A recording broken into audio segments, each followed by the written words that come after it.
Kadang kita suka ngebayangin hal-hal besar tentang masa depan Indonesia. Dan salah satu yang paling sering muncul adalah pertanyaan sederhana tapi bikin penasaran. Gimana kalau Indonesia masuk G7? Kalian pasti tahu G7 itu kelompok negara-negara paling kuat ekonominya di dunia. Ada Amerika, Jepang, Jerman, Inggris, Prancis, Italia, dan Kanada. Selama puluhan tahun Indonesia selalu berada di luar lingkaran itu. Tapi sekarang dengan ekonomi yang terus tumbuh dan posisi geopolitik yang makin penting, pertanyaan itu mulai terasa nggak mustahil lagi. Dan jujur aja, ngebayangin skenario ini itu seru banget. Kalau Indonesia beneran masuk G7, itu bukan cuma soal status atau gengsi, ini sama kayak seorang anak kampung yang kerja keras bertahun-tahun, tiba-tiba diundang duduk bareng orang-orang paling kaya dan paling berpengaruh di kota. Kesan pertamanya jelas, wah, ini level baru. Tapi efek aslinya jauh lebih besar dari itu. Dampaknya bisa kerasa dari ekonomi sehari-hari, diplomasi, sampai cara negara lain ngelihat Indonesia. Dunia bakal berubah, dan Indonesia juga bakal berubah. Tapi sebelum kita masuk terlalu jauh, ada hal penting buat dipahami. G7 itu bukan perkumpulan negara kaya yang hobi foto bareng. Ini klub yang mempengaruhi kebijakan global. Dari keputusan ekonomi, teknologi, sampai keamanan. Mereka bisa nentuin arah arus investasi dunia, ngeset standar AI, sampai mengatur pasokan energi global. Jadi kalau Indonesia masuk ke dalamnya, otomatis posisinya langsung naik. Dan itu bukan perubahan kecil. Nah, di video ini gue bakal ngajak kalian ngebayangin simulasi realistis. Gimana kondisi dunia kalau Indonesia mendadak jadi anggota G7. Jadi siapin diri kalian karena cerita ini bakal panjang, detail, tapi gue jamin tetap enak diikutin. Kalian akan kebayang, merasakan, dan melihat dampaknya dari sudut pandang orang biasa. Karena video ini dibuat supaya lo betah, ngerti, dan bisa bilang, oh, jadi kayak gitu toh kalau Indonesia masuk G7. Ini bukan soal mimpi, tapi soal kemungkinan nyata yang pelan-pelan kita dekati. Jadi, langsung saja kita bahas.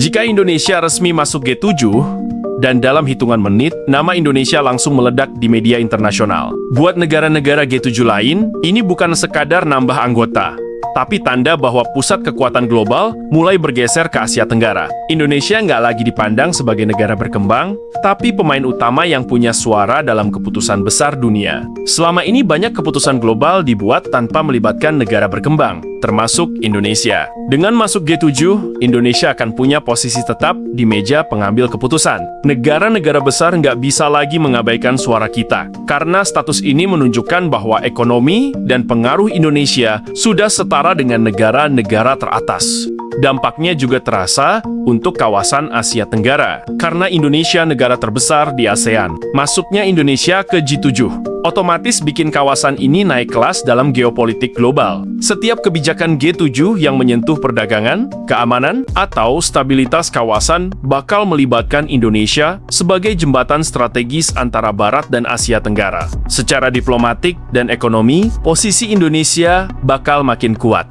Kedutaan besar Indonesia dapat peran lebih besar, lobi politik makin efektif, dan perjanjian internasional lebih mudah terwujud. Investor asing juga akan melihat Indonesia sebagai negara yang stabil dan menjanjikan, membuat pasar saham lebih kuat, rupiah stabil, dan peluang kerja serta industri berkembang pesat. Dari sisi sosial, dampaknya bakal terasa hingga ke generasi muda. Rasa percaya diri bangsa meningkat karena dunia makin menghormati Indonesia. Bahkan banyak orang tua yang dulu melihat Indonesia sebagai negara miskin, kini bisa menyaksikan negaranya berdiri sejajar dengan Amerika, Jepang, dan Jerman. Kebanggaan kolektif inilah yang bisa mengubah sejarah dan menegaskan bahwa kita bisa.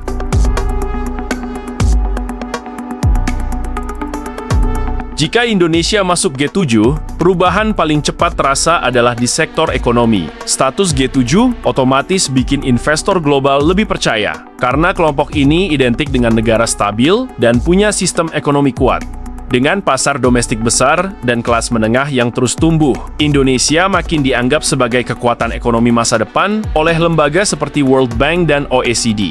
Masuknya Indonesia ke G7 juga akan memicu lonjakan investasi asing langsung. Negara-negara seperti Jepang, Amerika, dan Jerman pasti memperluas pabrik dan kantor di Indonesia. Bukan karena mereka baik, tapi karena mereka ingin akses pasar besar Indonesia dan supply chain yang aman di Asia Tenggara sebagai penyeimbang dominasi Cina. Aliran modal ini jadi fondasi percepatan pertumbuhan ekonomi. Dengan masuknya investor global, industri dalam negeri akan ikut naik kelas. Mereka bukan cuma bawa modal, tapi juga teknologi, standar produksi, dan pengalaman internasional.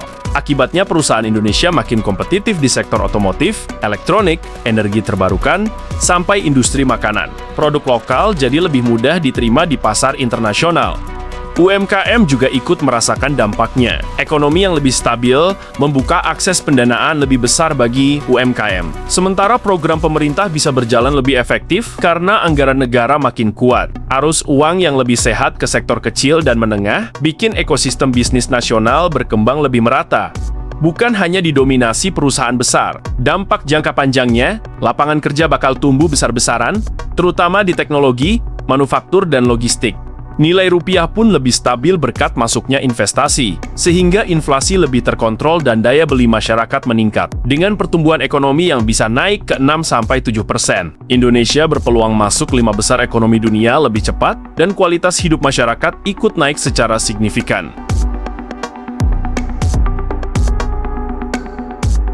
Jika Indonesia masuk G7, posisi geopolitik kita langsung naik drastis. Dari yang sebelumnya hanya jadi penengah, Indonesia berubah menjadi bagian dari lingkaran elit yang mengatur arah kebijakan global. Ini bukan perubahan kecil, tapi pergeseran besar yang bisa mengubah peta kekuatan dunia. Hubungan Indonesia dengan negara besar ikut berubah, terutama dengan Amerika.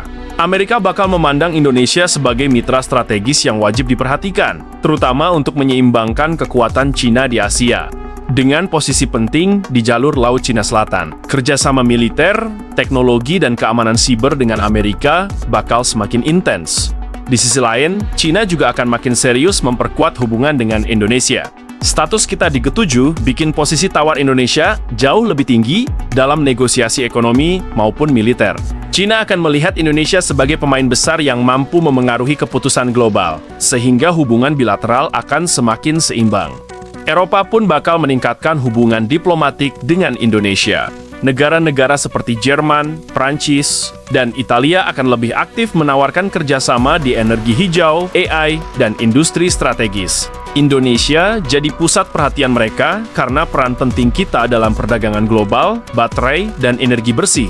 Di tingkat kawasan, Indonesia otomatis menjadi pemimpin ASEAN yang diakui. Negara-negara Asia Tenggara melihat Indonesia sebagai wakil mereka di G7, sehingga tanggung jawab Indonesia meningkat dalam menjaga stabilitas kawasan, memajukan ekonomi, dan memastikan ASEAN nggak tertinggal dalam isu-isu global. Dengan posisi kuat ini, Indonesia juga lebih sering dipercaya sebagai mediator dalam konflik internasional. Bendera merah putih akhirnya punya bobot besar di panggung dunia, dan Indonesia bukan lagi penonton, melainkan pemain utama.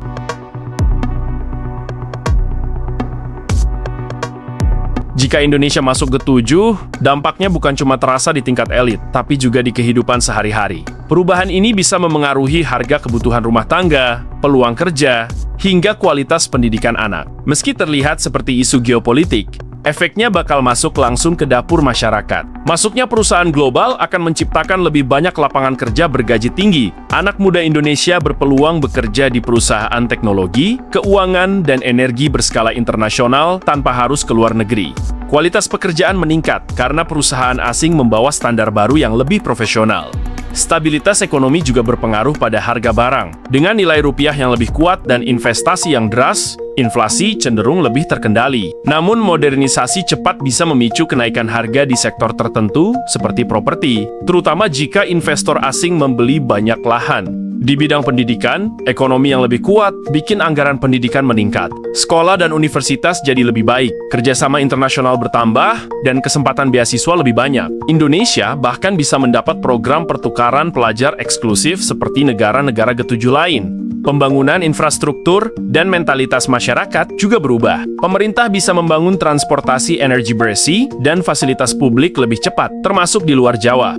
Dan ketika Indonesia dipandang sebagai negara maju, rasa percaya diri masyarakat ikut tumbuh. Anak muda punya mental kita bisa, dan perubahan cara pandang inilah yang pada akhirnya membentuk masa depan bangsa.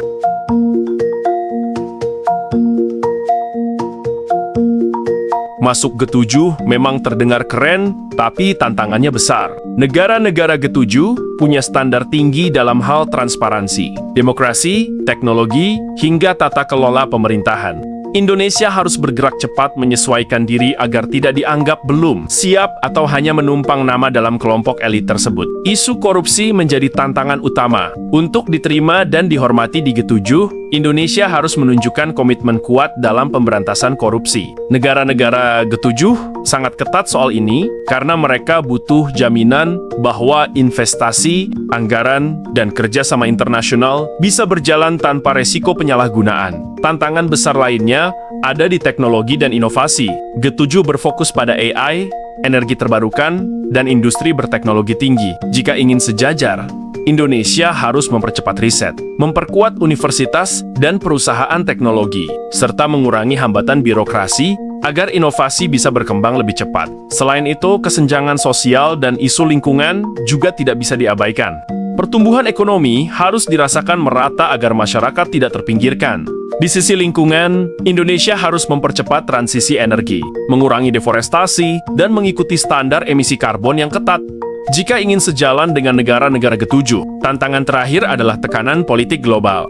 Masuk G7 otomatis menempatkan Indonesia di tengah persaingan Amerika dan China yang bisa membuat kita dipaksa memilih sisi. Ini butuh diplomasi cerdas agar Indonesia tetap netral dan fokus pada kepentingan nasional. Pada akhirnya, masuk G7 bukan garis finish, melainkan pintu menuju tanggung jawab yang jauh lebih besar.